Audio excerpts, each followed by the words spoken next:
Gene Valentino's GrassRoots podcast. He tells the truth. He tries to get information out there to make sure people make good, informed decisions. With breaking news and political commentary from a public servant, serial entrepreneur, community leader, philanthropist, and American patriot, and a darn nice guy, it's time for the GrassRoots TruthCast and your host, Gene Valentino. Hi, friends. Gene Valentino, and welcome back to another episode of Gene Valentino's GrassRoots TruthCast. We're here during this pre-Christmas celebration where we're expressing our gratitude and thanks. A wonderful year has come to an end with the victory of Donald Trump, and there's so much to be grateful for. We're watching a transformation, a major shift in the culture, in the thinking, in the chemistry of what's going on in our nation. And we're so glad to be able to share some of that excitement with you. Today, my guest is Jamie Wells. Now, Jamie is running for the state House of Representatives seat, District number 3. Ironically, this can't be confused with what I'm running for, United States Congress, District 1. Ironically, the seat that Jamie's going to take is the departure of the vacating of that seat by Joel Rudman, who's running for U.S. Congress against me. So, Jamie, I see you. Welcome. Thanks for coming to the GrassRoots TruthCast. That's right. I'm honored to be here. Thank you, Gene, for the invite. And couldn't fit more with our grassroots start that we're doing here. Well, speaking of the grassroots, Jamie, you and I have a lot of grassroots talk to get back to right after this. I'm Gene Valentino, and I approve this message. Trump won, but we know the real fight starts now. Congress needs a champion to move the MAGA agenda forward. I'm Gene Valentino. Like Donald Trump and Elon Musk, I'm not a politician. I'm a businessman and innovator. When I'm elected, I'll put you, the American people, first. We'll abolish federal income taxes. We'll slash the budget and eliminate whole government departments. We'll send every illegal immigrant packing. My message to D.C. is simple. Lead, follow, or get out of the way.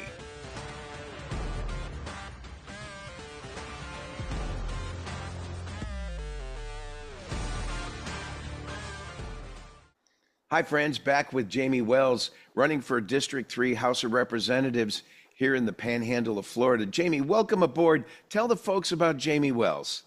Yes, thanks for having me, Gene. I appreciate it. So, like you said, Jamie Wells, 24-year Army veteran, served 4 years overseas in Iraq defending our country, father of 6, 15 grandchildren.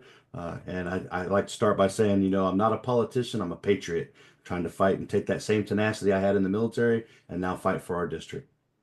Jamie, your background seems so interesting, but before we go too far with everything you're doing, Mr. Patriot, you found a chance to chisel out some time for this interview, and I know fully well you just had one of your sons getting married yesterday. How did you find time for this? Yes, sir. No, this is priority, getting back to the people. My son came home. He's a patriot as well, just graduated basic training and now off, but family first. I couldn't miss that, and now it's back onto the trail. Well, family first indeed. We feel the same way here.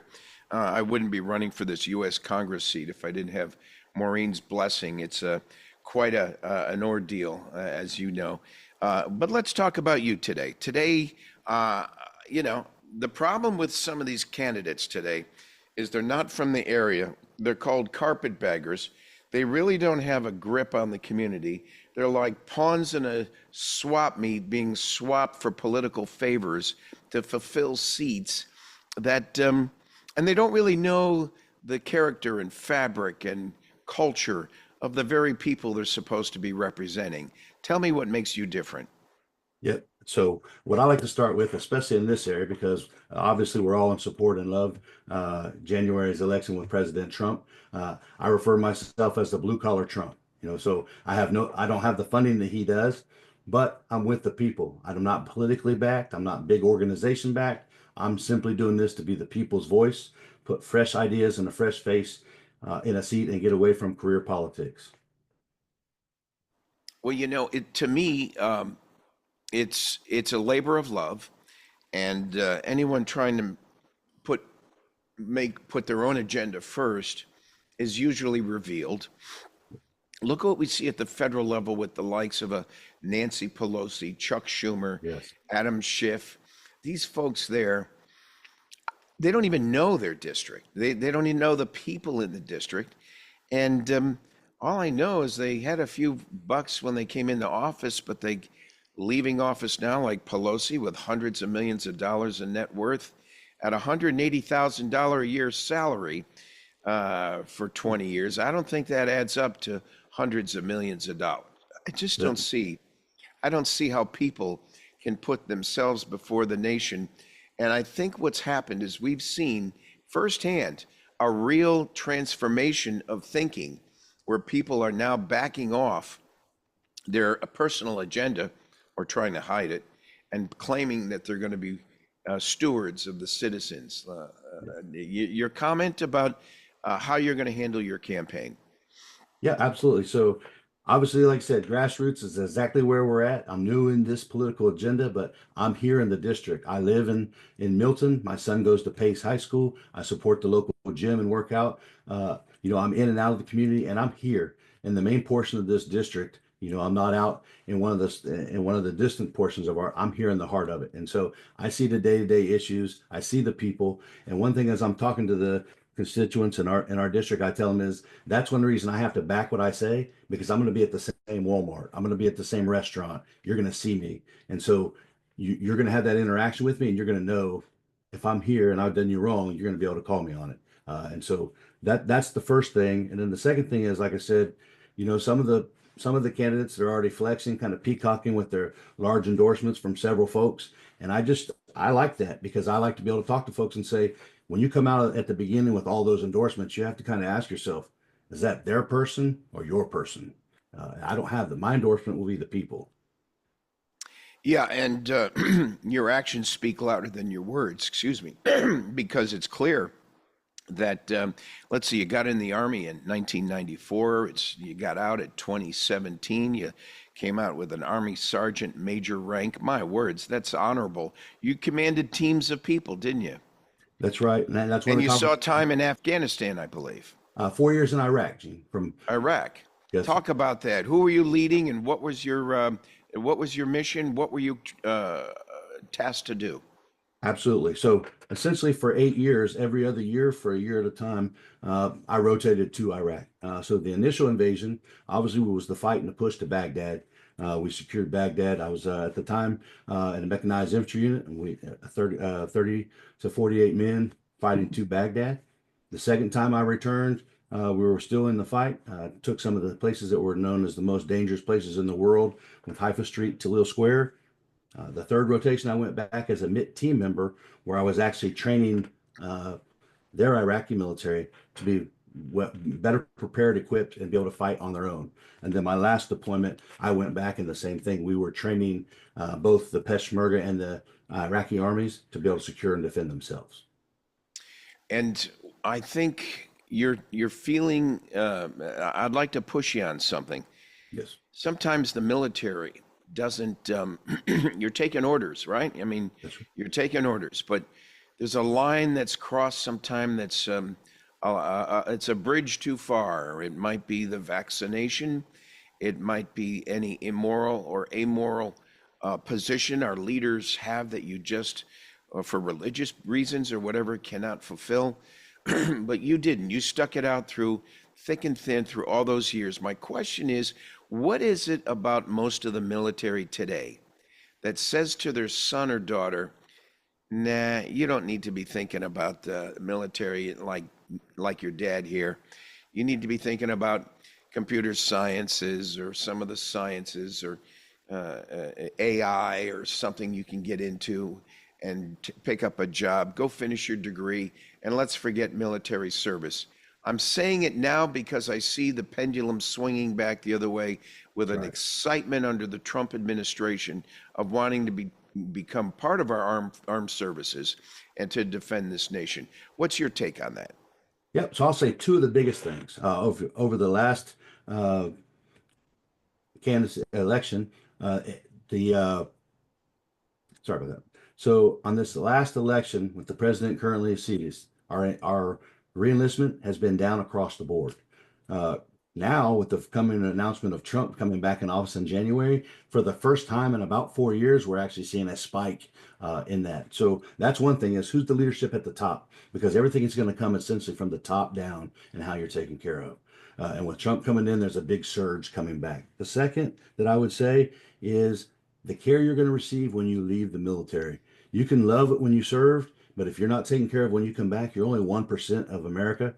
The kids see that and the parents see that, and so they don't want their son or daughter to go overseas, come back and leave the military and not have a platform to be taken care of. And so, I had that conversation with my own son before he enlisted, and explaining that it's going to get better. You're coming in during a great time, so enjoy it, and we'll go from there.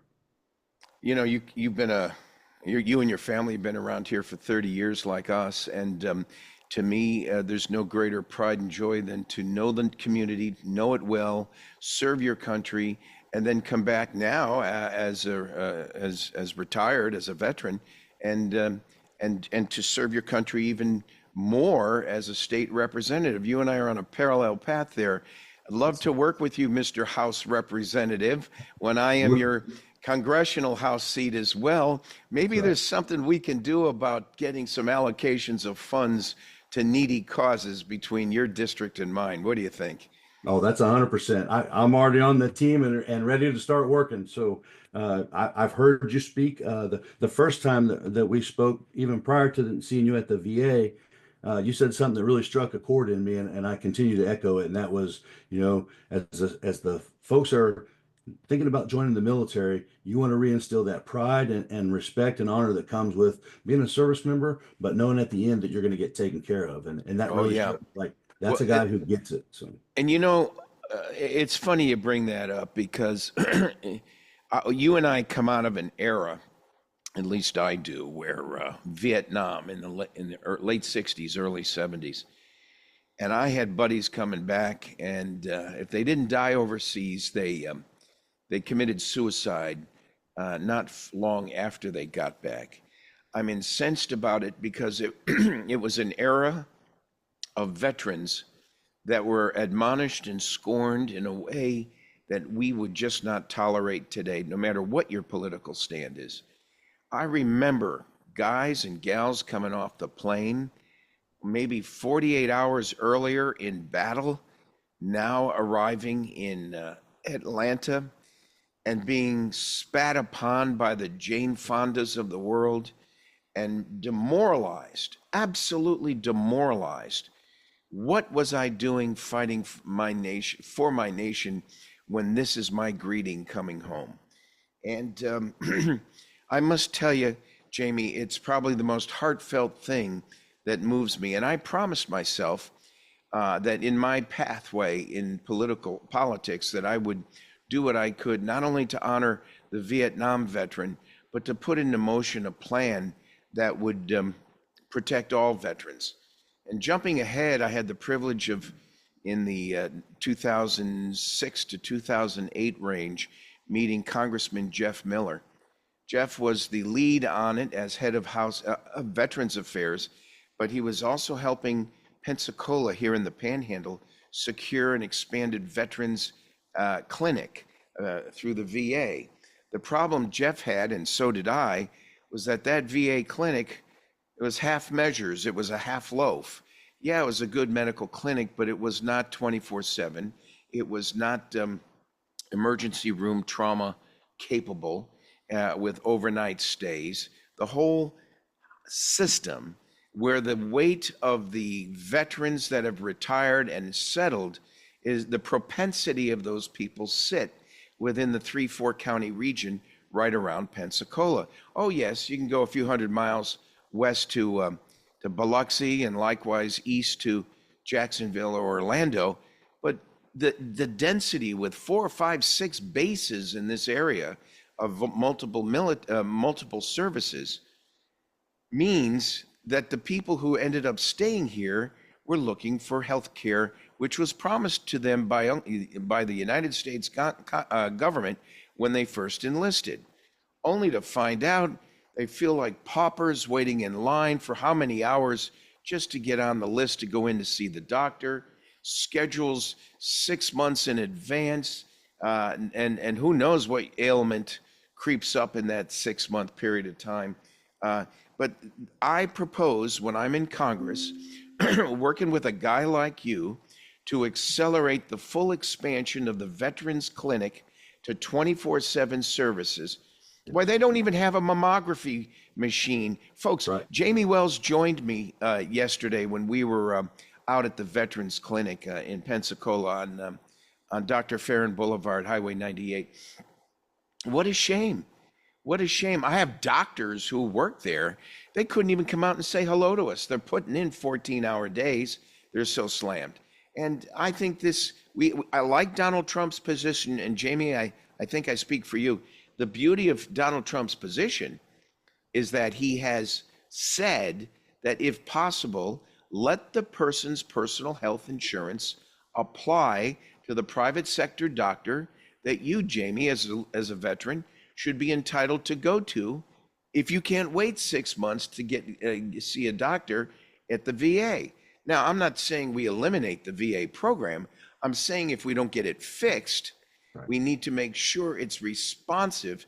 And if we can't get it to be responsive, the least we can do, and as a congressman, I think you support me, we'd pass the right laws necessary to, which is what Donald Trump said, to allow your medical insurance you retired with to be able to pay the doctor visits for non-government doctors, non-VA doctors, the private sector system. And I would think you would agree with that. No, 100%. And we have some great folks out here at the VA. What we need to do is improve proficiency and kind of annihilate inefficiencies, reward folks for doing more with what they have, instead of, some of the folks we talked about, if I see 5 people or I see 50 people, I get paid the same. Well, let's incentivize those folks to get to that 50 and not just 5, and I can relax that. And you've seen that crowd that was waiting there, even just to sign up for benefits, and knowing the fact that they're so overloaded, they may not even get seen that day. That's crucial. We get those kind of things fixed. Well, you started the conversation with the idea about the vet and how they're demoralized. This is one of the reasons they are. And suicide prevention amongst the vets is essential. But it's just one component in the overall care we need to focus on for them. And it's not just in the panhandle of Florida, it's anywhere USA. And what I'd like to do is make sure that the system is fair and balanced and equitable across the board to all our men and women in service. Any comment you have on that before we switch topics? I'm 100% with what you're saying. The one thing I would like to go back to just real quick, because you were speaking about the Vietnam vet, and what I share with folks all the time, and I encourage others to do is, when you say thank you for your service, sometimes it kind of goes water under the bridge because it's just a saying. But when you put some validity behind it, it really means a lot to them. And what I tell the Vietnam vet is, if you didn't realize it, thank you for your service, because the way you were treated when you came home ensured that my men didn't when they came home. I can say, and I got goosebumps, but you can't see it with my jacket, of all 4 deployments, when my men came home, there was some there waiting to cheer them on. There was a crowd, an appreciation, and they've gotten a blanket of thanks since they returned. That's off the back of the Vietnam vets, because America learned we can't treat our veterans like that. Before we stray, go back to Iran and Iraq. Tell the folks what you did. Right. So, like I said, in Iraq, I led an infantry platoon, and we did the surge to Baghdad. So, fighting along the way, securing both areas for follow-on forces. So once we secured Baghdad, the second rotation around, continued to fight and secure the inner city, places like Talil Square and Haifa Street. And then we transformed. It was kind of like a switch in the light, and they said, okay, now we're going to peacekeeping operations. And so we started training the Iraqis how to defend and secure their own borders and themselves, with multiple patrols through the cities, multiple patrols in the areas, to get them confident and secure enough to provide for themselves. To see these Shiite Muslims and other revolutionary guards take over the country since you pulled out, and you saw all of the violence and anti-American rhetoric, how do you react to that after all the hard work you put in over there? Yeah, I mean, it's definitely frustrating, especially when you ask about, some of the folks that that were lost over there and what was it for. The only thing at this point we can do is make sure that we find, justification and pride in what we did as an individual or as a unit. And, especially at the soldier or Marine level, the junior side, you're following orders. And those guys did the orders to the best that they could. And we just hope that, if we send guys in harm's way again, or we send somewhere else, that it has to be something that we follow through with and continue to secure. Otherwise, we need to look at ourselves and protect, like we talked about, America first, our agendas, our borders, and make sure that we're taking care of our people before we overextend ourselves and rush to send us somewhere else. We're talking with Jamie Wells. He's running for House Representative seat number 3, formerly occupied by Joel Rudman. He has a few candidates in the race against him, but we're talking to a guy who really is the people's voice. I think he's the people's choice, actually. And I think we've talked about your military background. Talk about your business leadership and your community leadership. What have you done in those areas? Yes, sir. So one of the things we started 4 years ago, Defenders of Freedom Florida, which has been around since 2004. We opened a local chapter here. The thing that we do primarily is we work with veterans with invisible wounds, focus on TBI, traumatic brain injury. One of the things that we do, we have a 2-week, $15,000 clinic that does TBI treatment for the veterans at no cost to the veteran. So it's done through donations and sponsors only.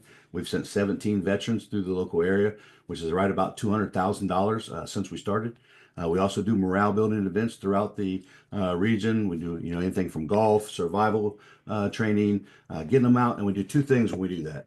One, we mix the community with the veterans. That way the veterans see the community still cares, and it's a networking system, and the community sees who the veterans are within their community. And that's the key for us, especially in the mental health piece, is getting veterans out. A lot of them say they want to be left alone. They don't want bothered. But truthfully, they don't. They just don't want to have to deal with the rhetoric that goes with it. When you get those other folks around each other, we start talking about common problems, common issues, and then we attack it on how we move forward and how we get to a better spot. And so, that's the pride that I do. Then, of course, I have a concessions for kids. I have a soft spot for, young kids. We do Local Boys Hawaiian Shave Ice. Throughout the different organizations and communities and schools. Nothing like putting a smile on a kid, whatever level or financial backing they come from, that smile is priceless. And so that's it. Always volunteer within the veteran community. I'm part of multiple organizations. I'm also on the board at Healing Hoofsteps out in Crestview, who does equine therapy for our veterans. And anything that will help our veterans, the biggest thing we say is 2 things. You can see it up there on my board. Our 2 biggest slogans are action versus awareness. And it goes to politics too. You can talk all day long. Until you put some deliverables behind it, then it's just talk. So you need action in front of that. The second thing, and I plan on carrying with me when I get to that seat, is collaboration versus competition.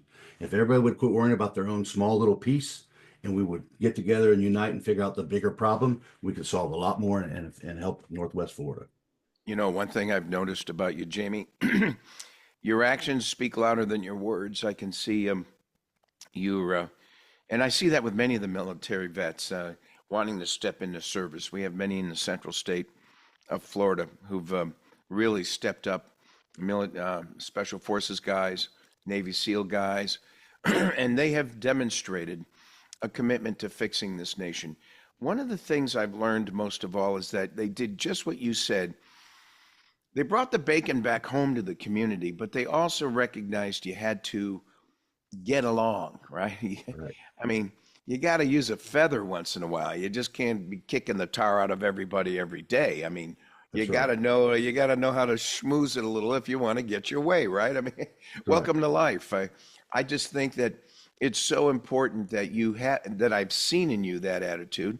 I saw it in you when we were over at the Navy Hospital, the Veterans Hospital, the Veterans Medical Clinic, just the other day. And I think you and I both had some heartfelt pain when we saw the despair on the faces of those veterans that were not being taken care of. When a tour person guiding us through the facility said to us, some of these people have been sitting here for hours. They probably won't see a doctor today. Yeah. What? Right. Is that what we've done to our veteran? Smacks in the face of what we as good Americans can do. That's right. especially It when you look at the bothers me. population of what, it's 1% or maybe 1.5% of the entire population. Surely That's we owe right. it. Yeah. Well, what are your plans? What's on your platform when you become House Rep? Right. So first thing, most important, for because it involves everybody, is we've got to do something about this insurance. And the cost is pricing folks out of the homes. And I tell people my platforms are personal. They're not just politics and quick catch lines. I'll use my mother as an example. My mother's lived here for 20 some years. We just had a talk the other day where her insurances went up. When she first got here, it was $500 additional for her insurance. It's almost $4,500 now. And a few more times if it's raised, she's going to be priced out of her home and have to find an alternate place. That's sad as America that she's lived somewhere for 20 years and to be priced out of her home by insurance. And the sad thing that I see, I want to collect with committees, task force. If they're not already there, we're going to put them together. We need to get some smart people that understand insurance, even with your backing, that are above us to help us put these platforms together. Because the one thing that's frustrating to me that I didn't understand when I was in the military, and I don't understand it now, is when people say, that's a fight that everybody brings up, but we're not going to win. They're too big. They got too much influence in politics. We have to stop that vocabulary. We have to get in front of it. And it may not be me to fix it, but I'm definitely going to put a team together that's going to act on it. Well, can you cite something specific about their influence with politicians? I just, the folks that make those calls, I kind of think we mentioned it earlier, that they make $100 and some $1,000 a year, but they've got multi-million-dollar bank accounts. Somebody is ensuring that their business continues to work, and we have to stop that. It's affecting our people. And like I said, the frustrating part is I know some strong leaders here that want to do something about it, but they just don't feel like they have the support up or down. And no matter how hard they push, it's not going anywhere. We need to put people together and say enough's enough. Can I jump in on that? Absolutely. I came to Pensacola 35 years ago, and prior to that, I was a licensed insurance agent. I taught the insurance licensing course. I had advanced degrees in insurance. It was to some boring and tedious and a complicated career to get your arms around. I just happened to like it. It stuck with me. It grew with me. And I ended up teaching the licensing course at the state insurance department for the rookies. So I ended up writing a few insurance policies for the travelers insurance companies. I ended up moving to Pensacola prior to 1992 and then becoming a legal resident in 92. But what bothered me the most was that the McCarran-Ferguson Act, which was a federal act in Washington, D.C., U.S. Congress initiated, pushed the insurance crisis off onto the states. And because of the formulas related to things that bore everybody to tears, the adverse selection issues, the selective process, the law of large numbers, and the adverse selection issues are all the issues that have to do with how an insurance company develops an insurance premium. Jamie, the insurance department sits inside and is under the jurisdiction of the chief financial officer of the state of Florida. Who's the chief financial officer of the state of Florida? His name is Jimmy Patronis, and he just gave his resignation to Governor Ron DeSantis because he's running for office as a U.S. congressman against me and 8 other people this coming January 28th primary. Mr. Patronis has abandoned his post as chief financial officer. He has direct control and responsibility over the insurance crisis that exists in the state of Florida. He has walked off the job to run for a U.S. congressional seat, this seat that we're in, U.S. Congress District Number 1, Matt Gaetz' seat, and he's not even a resident. Now, you don't have to listen to me because he is my opponent, but you should go take a listen to what the citizens are saying in all 4 counties of this District 1. The man needs to rip up his resignation to DeSantis and give it back to him. and say, I'm back on the job and I'm here to fix this insurance crisis.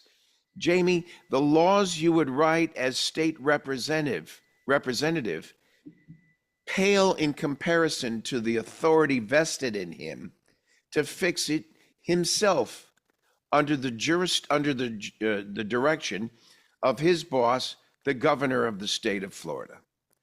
And is there no small coincidence that in March of 2023, just a year and a half ago, when Ron DeSantis was a candidate for when Ron DeSantis was a candidate for president against Donald Trump, it was Donald Trump that said the insurance crisis in Florida rests squarely in the hands of DeSantis, his insurance commission, and the insurance commission members, which include Jimmy Patronis.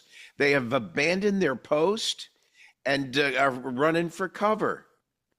The insurance crisis is fixable. I have the solution. I know exactly what I'm going to do when you elect me to get to office.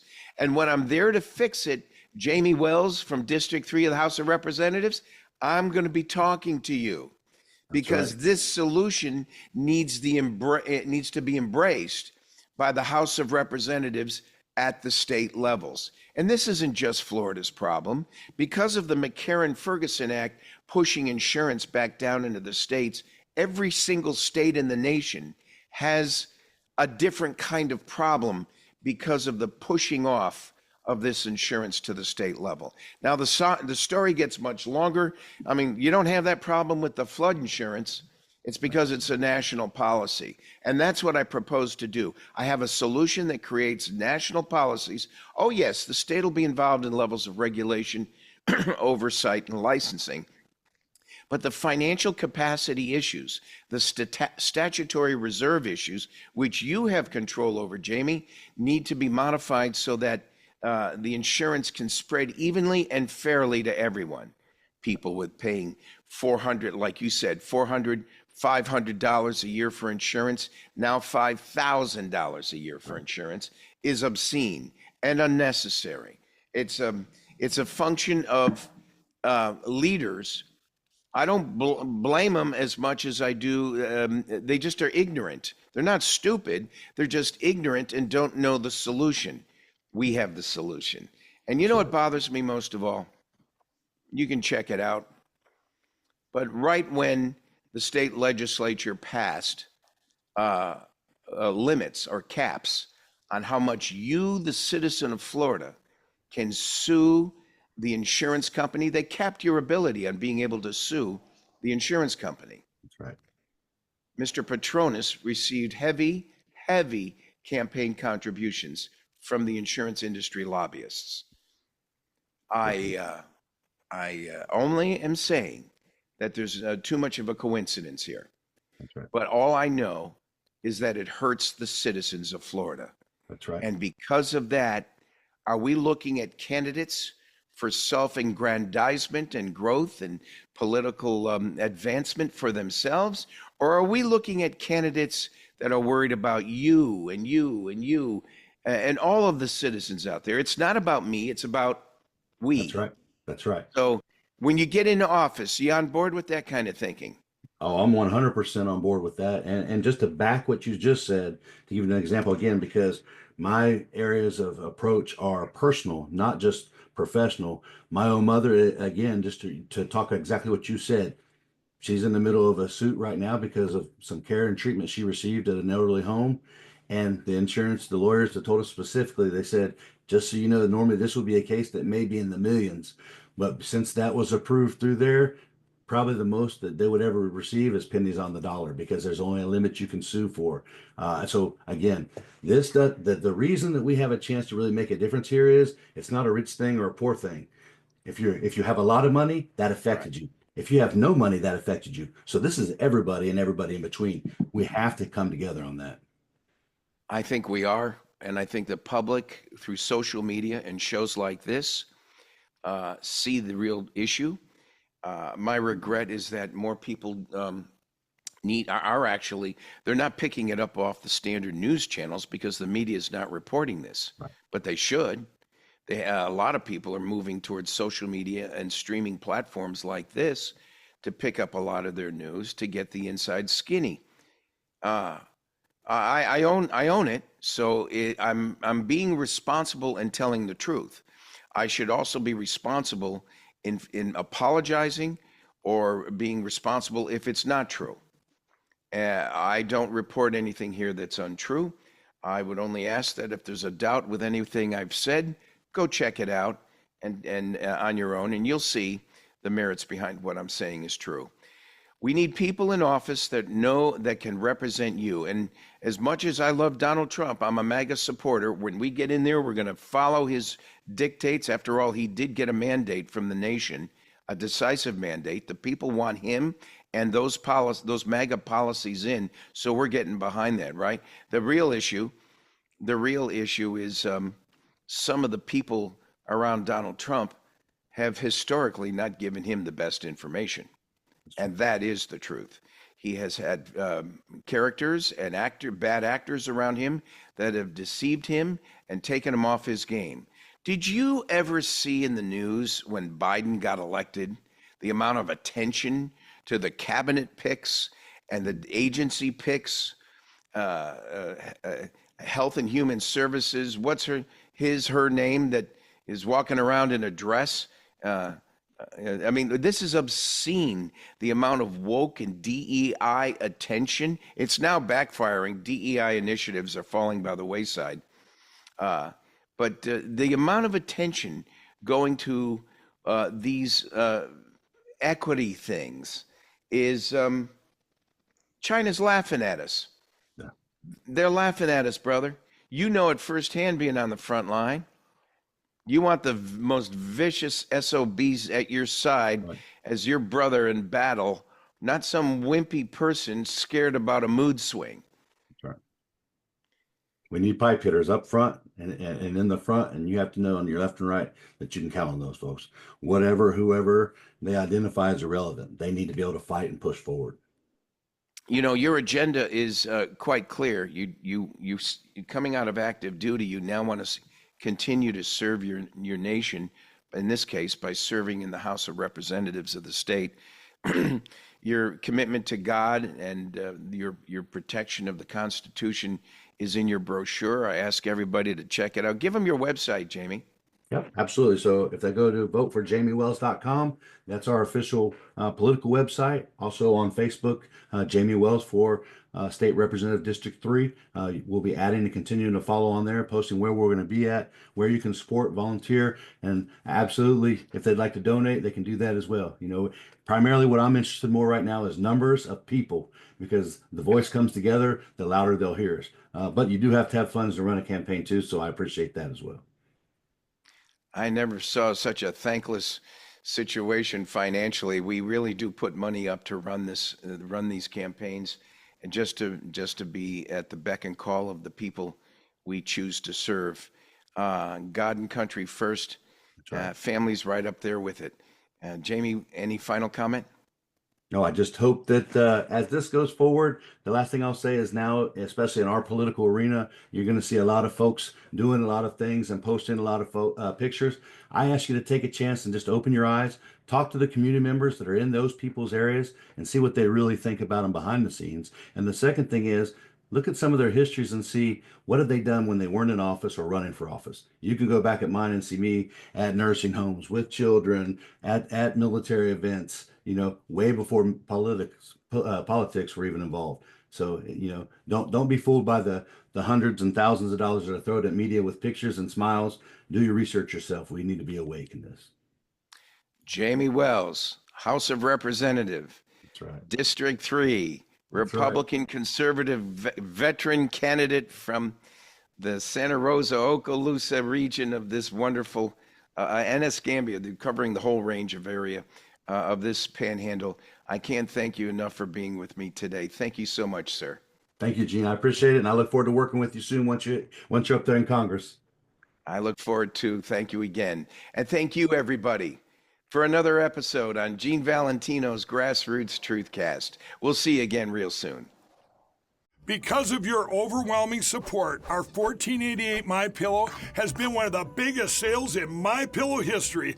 I couldn't think of a better way to say thank you than to extend our wholesale pricing through Christmas. Get a classic standard MyPillow for only $14.88. Upgrade to a queen size, just $18.88. King size, only $1 more. Get my body pillows for only $29.88. And ready? Multi-use MyPillows, only $9.88. It's perfect time to stock up for Christmas gifts for everyone on your list. Go to MyPillow.com or call the number on your screen. Use your promo code to take advantage of our wholesale pricing. Including my classic standard MyPillows, only $14.88. But that's not all. I'm so confident you're going to love our classic MyPillows that I'm going to extend my 60-day money-back guarantee until March 1st, 2025. Plus, orders over $75 ship absolutely free. Thanks for joining us for Gene Valentino's GrassRoots TruthCast. Be sure to like and subscribe, and God bless America.